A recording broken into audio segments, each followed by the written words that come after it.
Isang mainit na namang usapin ang gumugulo ngayon sa ating bansa, ang impeachment laban kay VP Sara Duterte. Pero ang tanong, may sapat na ebidensya ba talaga o ito ay political persecution lamang? Ano ba talaga ang tunay na estado ngayon sa kasong impeachment laban kay VP Sara? At higit sa lahat, may posibilidad ba na matatanggal nga sa pwesto si VP Sara ngayong taong ito? Kung ikaw ay nalilito sa mga bali-balita at sa totoong proseso ng impeachment, huwag mong palalampasin ang video na ito dahil i-discuss natin ang kalagayan ngayon ni VP Sara patungkol sa impeachment laban sa kanya. Hi everyone, hello friends! Welcome back to my YouTube channel. If you are new here, I am Attorney Frank. This is your lawyer on the go. Ano ba ang latest na balita ngayon patungkol sa impeachment complaint laban kay VP Sara ngayong March 2026? Sa pinakahuling balita ngayong March 2026 ay umuusad na nga ang impeachment proceedings laban kay VP Sara Duterte. Ang House Committee on Justice ay nagdesisyon na ang ikatlo at ikaapat na impeachment complaints laban kay VP Sara ay mayroong sufficient grounds. Ano ang ibig sabihin nito? Ibig sabihin, matapos suriin ang mga reklamo, nakita ng komite na hindi ito basta-basta alegasyon lamang. May sapat itong basihan para dinggin sa mas detalyadong proseso. Dahil dito, formal nang itinakda ang hearing proper simula March 25, 2026 at susundan pa ng mga pagdinig sa April 14, April 22 at April 29, 2026. Sa puntong ito, masasabi natin na ang impeachment case ay lumipat na mula preliminary stage patungo sa aktwal na paglalatag ng ebidensya at testimonya. Ngunit tayo ay magbalik tanaw muna sandali. Kamakailan lamang ay nag-file ang mga abogado ni VP Sara ng tinatawag nating answer ad cotellam. Sa legal na pananaw, ang answer ad cotellam ay isang uri ng sagot na inihahain out of caution. Ibig sabihin, kahit kino-question mo ang proseso o jurisdiction, nagsusumiti ka pa rin ng sagot upang hindi ka mawalan ng karapatan na ipagtanggol ang iyong sarili. Ito ay isang strategic legal move. Parang sinasabi, hindi ako sang-ayon sa proseso pero sasagot pa rin ako just in case magpatuloy ang kaso.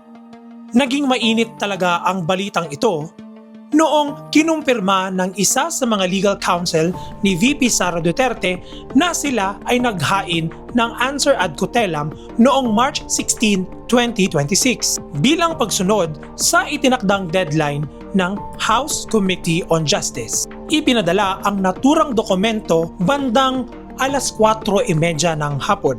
Buzzer beater, hindi ba? Tunay ngang naglalagablab ang politika dito sa ating bansa.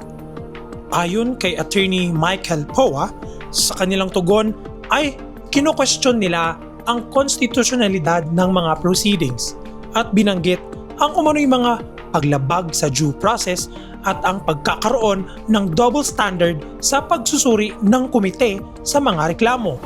Iginiit din niya na ang mga impeachment complaints ay hindi naglalaman ng tinatawag na ultimate facts na magpapatunay sa mga aligasyon laban sa pangalawang pangulo. Kaya't aniya ay wala silang sapat o substansyal na paratang na dapat sagutin ni VP Sara. Gayunpaman, ang pagsagot ni VP Sara out of caution ay nagpapakita rin na handa siyang sagutin ang lahat ng paratang sa kanya sa tama at legal na proseso. At dahil umuusad na nga ang impeachment proceedings laban kay VP Sara Duterte, bakit sinabi ng House Committee on Justice na mayroong sufficient grounds? Ang House Committee on Justice ay hindi basta-basta nagdedesisyon sapagkat ito ay mayroong sinusunod na malinaw na proseso. Sa kasong ito, ayon sa committee, sinuri nila ang mga sumusunod. ang nilalaman ng complaint? Kung ito ba ay nakaangkla sa mga impeachable offenses tulad ng betrayal of public trust, culpable violation of the Constitution, graft and corruption, at kung may sapat na factual allegations na pwedeng patunayan. Ang ikatlong complaint ay naglalaman ng mga aligasyon tulad ng misuse ng confidential funds at constitutional violations. Ang ikaapat naman ay tumutukoy sa alleged unexplained wealth, SALN issues, bribery, at banta umano laban kay President Ferdinand Marcos Jr. at kanyang pamilya. Dahil dito, napagpasyahan ng committee na hindi frivolous or gawa-gawa lamang ang complaint, kaya nararapat lamang ito na suriin at dinggin. Ano ba ang ibig sabihin ng sufficient in grounds? Mahalagang maintindihan natin ito. Kapag sinabing sufficient in grounds, hindi ito nangangahulugan na guilty na ang isang opisyal. Ito ay nangangahulugan lamang na may sapat na basihan ang reklamo, karapat-dapat itong pag-usapan sa hearing, may posibilidad na mapatunayan ang mga aligasyon. Sa madaling salita, hindi pa ito hatol, hindi pa ito conviction. Ito ay simula pa lamang ng isang mas masusing pagsusuri. Ano na nga ba ang mga posibleng mga susunod na pangyayari? Matapos ideklara ng House Committee on Justice na sufficient in grounds ang mga impeachment complaints laban kay VP Sara Duterte, papasok na ang proseso sa mas malalim na pagsusuri. Mga susunod na hakbang sa loob ng House of Representatives o Kamara. Una, paghahanda para sa hearing proper or determination of probable cause. Ito ang itinuturing na mini trial sa loob ng Committee on Justice. Dito ay maghaharap ng mga ebidensya ang mga complainant, ang mga nagsampa, at bibigyan din ng pagkakataon si VP Sara o ang kanyang mga abogado na magsumite ng counter arguments o ebidensya para pabulaanan ang mga akusasyon. Pangalawa, pagboto ng Committee on Justice. Pagkatapos ng mga hearing, boboto ang mga miyembro ng committee. Majority vote. Kailangan ng higit sa kalahati ng mga miyembro ng committee para aprobahan ang isang resolution na nagre-rekomenda ng impeachment. Articles of Impeachment. Kasabay ng resolusyon, ihahanda rin ang formal na listahan ng mga sakdal o akusasyon na ipapadala sa plenaryo. Pangatlo, plenary action. Pagboto ng buong kamara. Ang report ng committee ay iaakyat sa floor para pagbotohan ng lahat ng mga kongresista. Ang 1/3 rule. Ayon sa saligang batas, kailangan lamang ng 1/3 na boto ng lahat ng miyembro ng House of Representatives. Halimbawa, kung may 300 members, kailangan ng 100 votes upang ma-impeach ang isang official. Kung makuha ang 1/3 na boto, ang opisyal ay itinuturing na impeached sa House of Representatives at ang kaso ay opisyal nang iaakyat sa Senado. Pang-apat, transmittal sa Senado. Kapag naaprubahan na ng Kamara ang Articles of Impeachment, ipapadala ito sa Senado. Sa puntong ito, titigil na ang trabaho ng Kamara sa investigasyon at magsisilbi sila bilang House Prosecutors sa harap ng Senado na siya namang tatayo bilang impeachment court. Mahalagang paalala, sa ilalim ng ating batas, ang impeachment sa Kamara ay parang pag-indict o pagsampa ng formal na sakdal, parang pag-file ng kaso sa korte. Hindi pa ito nangangahulugan na tanggal na sa pwesto ang Vice Presidente. Sa Senado pa lamang gagawin ang aktual na paglilitis to determine kung talagang guilty or innocent ang nasasakdal. Kapag umabot na sa Senate trial ang impeachment, ano naman ang proseso? Again, Kapag na-impeach na si VP Sara sa House of Representatives, ang kaso ay ililipat na sa Senado. Dito, ang Senado ay magiging impeachment court.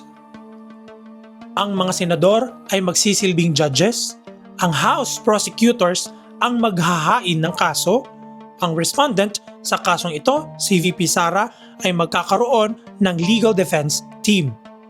Sa trial, ipepresent ang ebidensya, magkakaroon ng pagsusuri at deliberation, at sa huli, boboto ang mga senador. Para makonvict si VP Sara, kailangan ng 2/3 vote ng Senado. At kapag siya ay na-convict, siya ay matatanggal sa kanyang posisyon at maaaring hindi na makahawak ng isang public office o maaaring ma-disqualify to hold a public office. Ang tanong ng marami, isa lamang nga ba itong political persecution o talagang legitimate complaint? Ito ngayon ang pinakamahirap na tanong sa nakararami. Sa isang banda, may nagsasabi na ito ay political persecution lamang, lalo na't may umiiral na tensyon sa pagitan ng mga political factions. Sa kabilang banda, may nagsasabi rin na ito ay bahagi ng accountability mechanism ng ating konstitusyon. Ang katotohanan, hindi ito dapat husgahan batay sa emosyon o loyalty, kundi batay sa mga ebidensya na ilalatag sa hearing. Sa ilalim ng batas, ang impeachment ay hindi lamang political process. Ito rin ay isang quasi-judicial proceeding kung kaya't kinakailangan ang lahat ay nakabatay sa ebidensya at facts. Ikaw, ano sa tingin mo? Sa tingin mo ba may sapat na basihan ang impeachment laban kay VP Sara? O ito ay isang political maneuver lamang? Pang-iipit nga ba ito sa pamilya Duterte? Dapat nga ba itong umabot sa Senado? O sa tingin mo ay dapat ma-impeach ngayon si VP Sara? I-comment mo ang iyong opinion sa comment section below. Sa panahong ito, hinihikayat ko ang bawat isa na ipagdasal ang ating bansa. Hindi lamang para sa mga leader, kundi para sa buong sistema ng hustisya. Naway maging matuwid ang proseso at maging malinaw ang katotohanan para sa lahat. Higit sa lahat, sana ay hindi tayo malunod sa ingay ng politika. Marami pang mas mahalagang issue ang dapat pagtuunan ng pansin. Kabuhayan, edukasyon, kalusugan, at kaunlaran ng ating bayan. Ang impeachment ay bahagi lamang ng mas malaking larawan ng ating bansa. At sana, pagkatapos ng lahat ng ito, tayo bilang isang bansa ay makabangon, magkaisa at magpatuloy tungo sa tunay na progreso. Dahil sa huli, ang laban na ito ay hindi lamang para sa mga politiko. Ito ay para sa kinabukasan ng bawat Pilipino. At hanggang dito na lang po muna. Thank you so much for watching. Please know that I appreciate all of you. Please don't forget to like, share, and subscribe. And I hope to see you in my next video. Thank you so much, everyone. God bless you all.